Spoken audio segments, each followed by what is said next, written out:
I'm Kyle Cattermas, owner of Cattermas Creations, and behind me I have my current lineup of belt grinders. I just wanted to answer a few questions. So I have two models with two variations. On this side, you can see here's my SRG and then my Type 1. And over here is my Type 1 1.5 and my SRG 1.5. And the difference between the regular ones and the 1.5 is just that the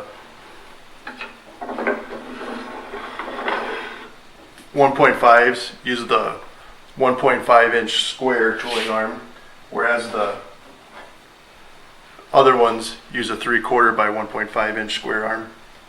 And the reason for doing this is I found it doesn't affect the performance of it. I was able to drastically reduce the cost of the grinder. And it's also nice because it does make it, like, the tools are extremely lightweight.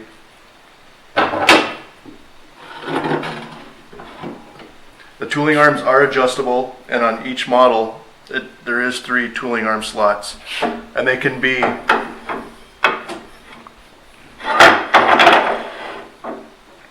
also be locked down. Each one has 2 lockdown locations. So it's nice for your work rest, especially, so you can get it nice and solid so there's no movement. And you can also put it in the 3rd slot.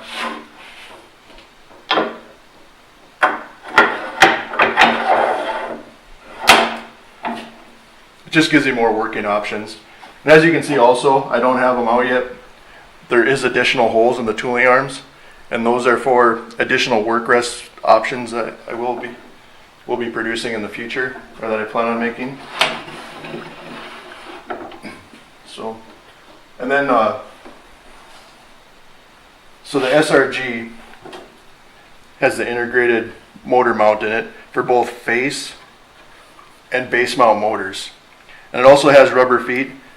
You can take those off if you want to and mount it directly to a bench, but it does make it a nice portable unit if you don't have a lot of space in your shop and need to move it around.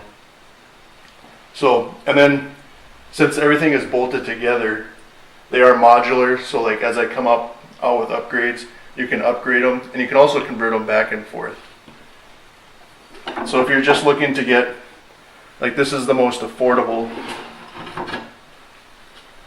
out of the group.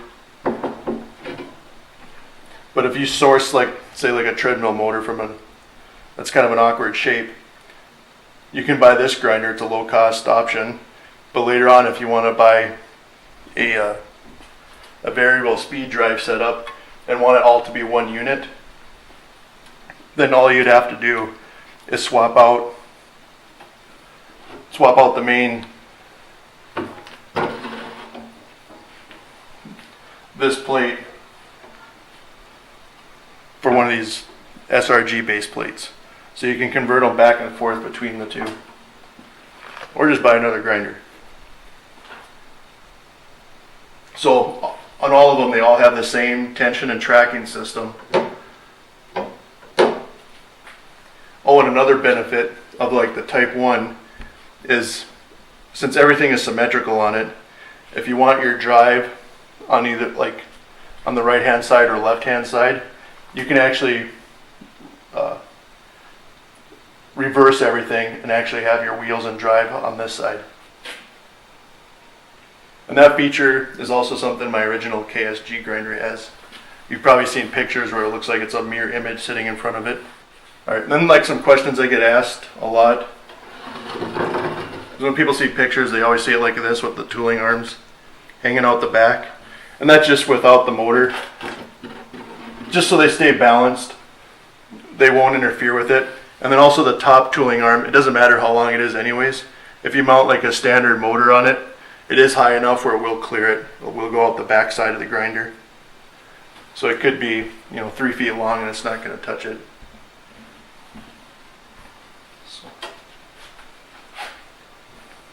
So for this one, a common motor I recommend for people is a minimum of 1 horsepower, and then also like a 56C totally enclosed fan cooled motor.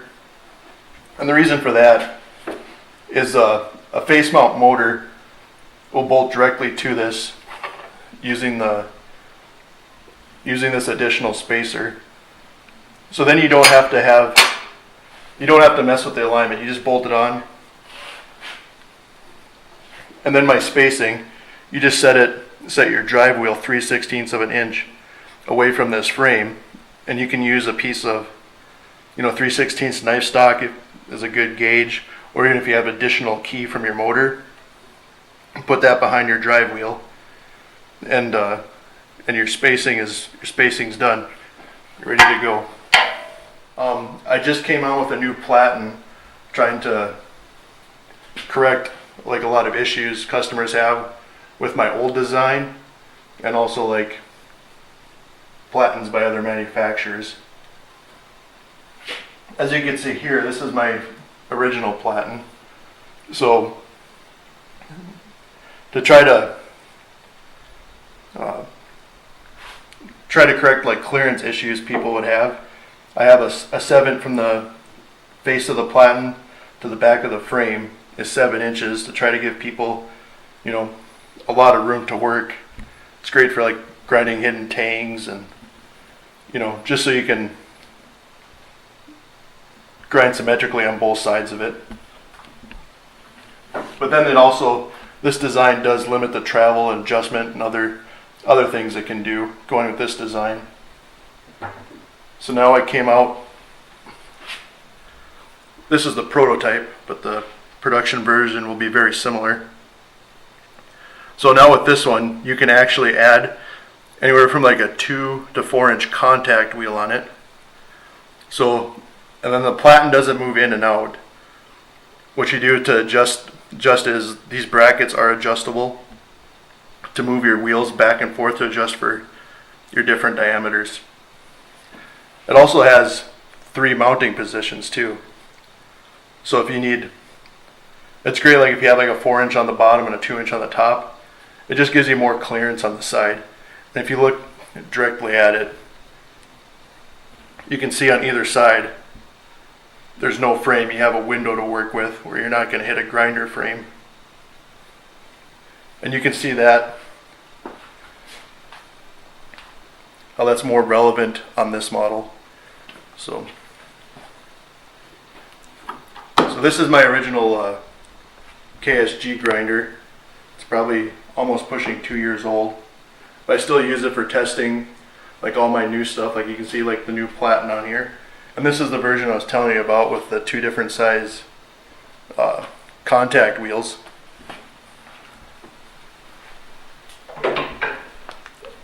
So, and what this platen allows, especially with you can still use it if you have just the 2 inch wheels top and bottom. So you can actually flip this 180 and actually use it as a slack belt attachment without removing anything. Let me disengage the tension there. So, and as you can see, just as I'm rotating it, just all the options that you have. The arm back.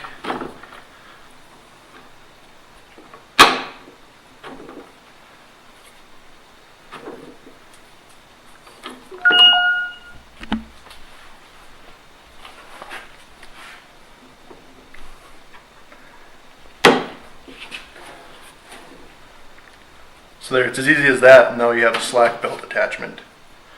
And then also,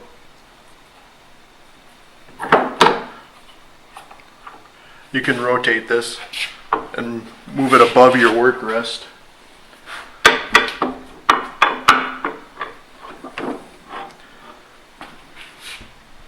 If you want to do hollow grinds or grind fullers. Another option I have planned for the future is I actually want to make a small wheel attachment. So on this platen, the platen plate, so it's 10 inches long, and on the back side, you won't be able to see it in the frame, but I did allow for extra holes where it'll also accept platen, such as like a glass platen from other manufacturers. But now you can see the platen does slide up and down. Now you'll be able to grind your plunge lines like this. It just gives you another option, especially for new knife makers, to get their their grind symmetrical.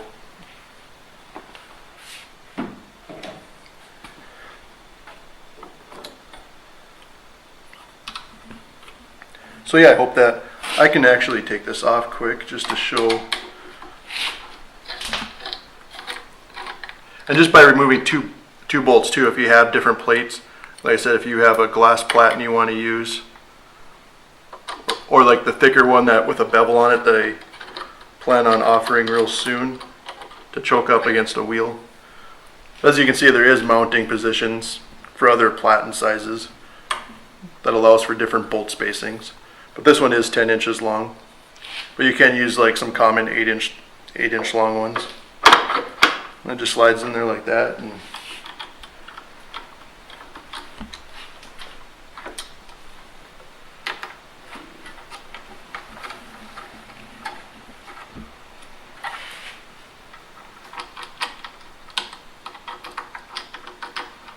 so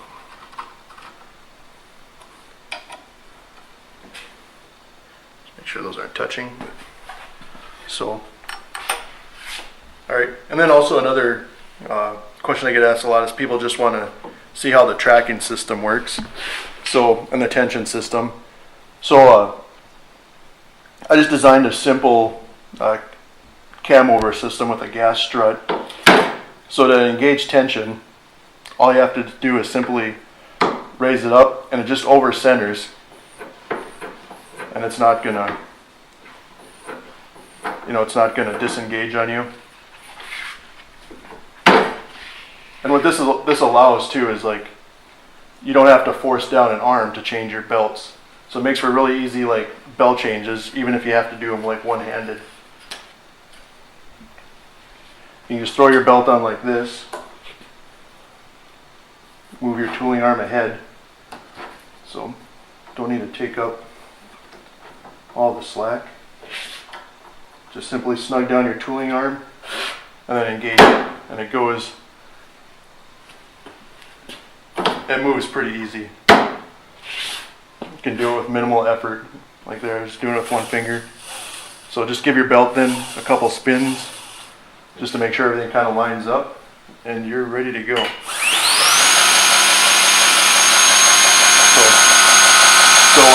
And then also to adjust your tracking, I do not recommend adjusting it from this side.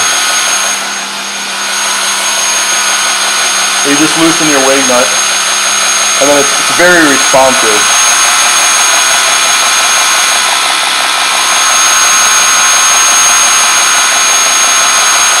I mean, with half a turn, you can almost put it wherever you want. And then just when you're done, plug that back up and you're ready to go. Slide that tooling arm.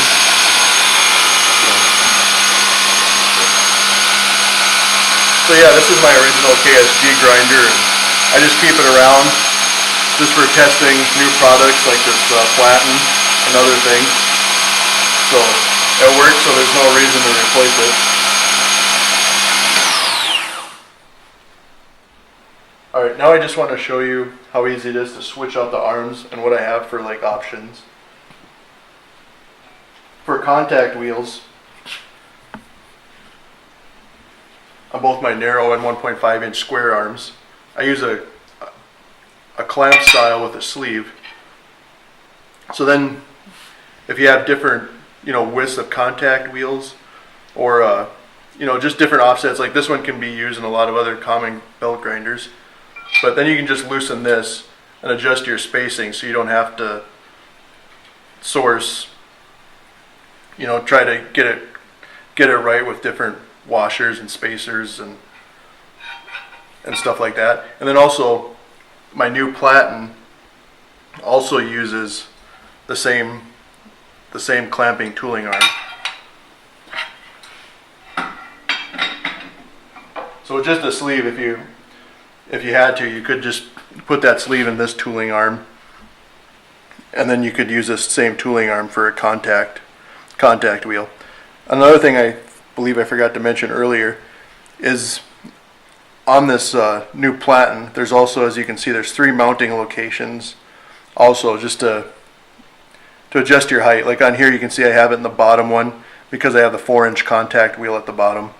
And it also gives you more clearance if you did have both 2-inch wheels on the side for grinding. So, all right, I'm going to swap this out and put in the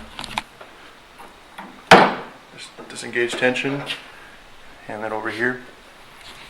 So the grinder, the standard option will be this Platen right here. In the future, I do plan on having options for the for different size contact wheels that you can add to this. Let me remove my work rest.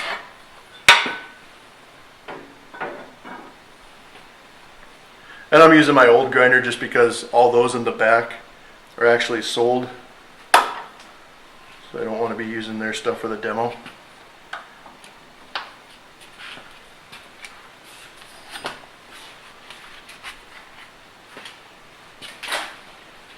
Sure that's loose. Slide that out.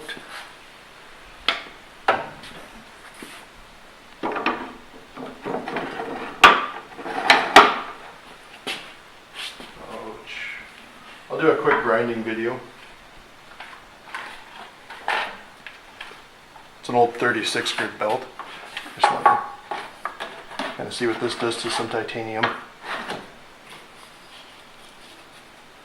So, and then once you throw your belt on there, you just pull your arm out, lock it in position, engage your tension. Just give it a quick spin, make sure everything you're tracking looks somewhat close. And you're ready to go. Fine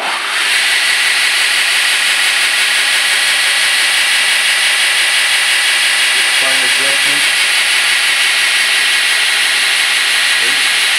Gear up.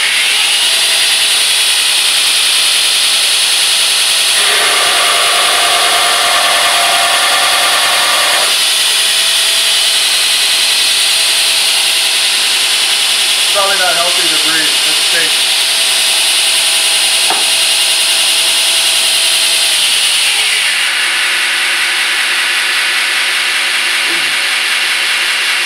I suppose I have to do this. You always see people throwing off grinders, trying to balance. I'm not even sure if this could even balance on a flat surface. I don't know if that's going to balance. Alright, oh, get it on the arm. There it goes. Found a flat spot.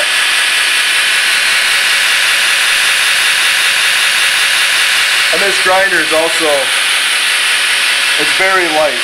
When I shipped the KSG, the original grinder I made, I think shipped they were only like 25 pounds. But even though it's light, it's still a rigid machine and is capable of doing some heavy grinding.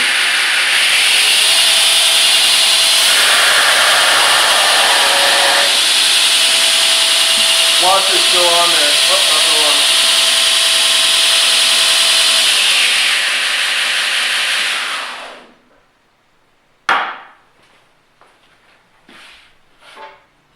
Belt change. I can do this with one hand.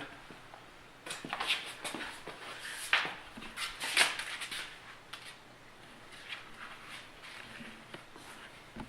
sure my arrows are going the right way. Drag it across, slide over the drive wheel. Get it roughly centered.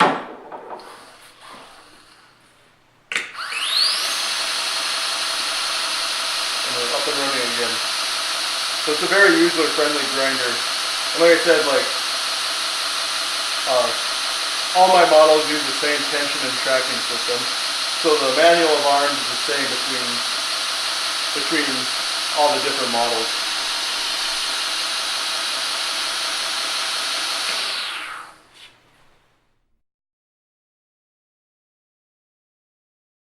All right. Hello, I'm Kyle. Sorry, you're making me laugh too. See, like it's gonna get harder and harder with each take. All right, we'll cut that out. We'll cut that out. I'm sorry. Are we still filming? Yeah, I'll get the laughs up. All right, we can get all that crap out of there. Get it out of our system. All right, good. So, all right, keep screwing that up. I forget who I am. Just breathe.